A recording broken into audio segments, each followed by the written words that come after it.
Hello everyone, এর আগের ভিডিওতে আমি তোমাদেরকে বলেছিলাম যে মাটির যে জিনিসটি আমি বানিয়েছিলাম সেটারই পার্ট 2 কিন্তু আমি অতি অবশ্যই নিয়ে আসবো। তো সেই কথা মতন কিন্তু আমি খুব তাড়াতাড়ি তোমাদের সাথে এই পার্টটি শেয়ার করতে চলে আসলাম।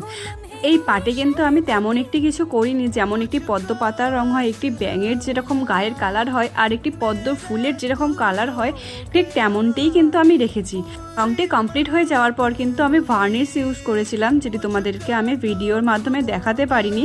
মাটির এই শোপিসটিকে কিন্তু আমরা সাজিয়েও রাখতে পারি, আর যদি মন চায় প্রতিদিন ব্যবহার করার জন্য তাহলে কিন্তু এটিকে আমরা ধূপদানি হিসেবেও ব্যবহার করতে পারি।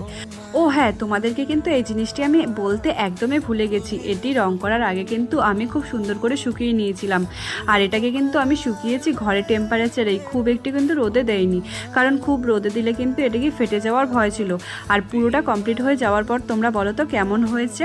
আর যদি তোমাদের ভিডিওটি ভালো লেগে থাকে তাহলে কিন্তু অবশ্যই একটি লাইক, শেয়ার, সাবস্ক্রাইব অবশ্যই করো। আশা করছি ভিডিওটি ভালো লাগবে। দেখা হচ্ছে নেক্সট ভিডিওতে।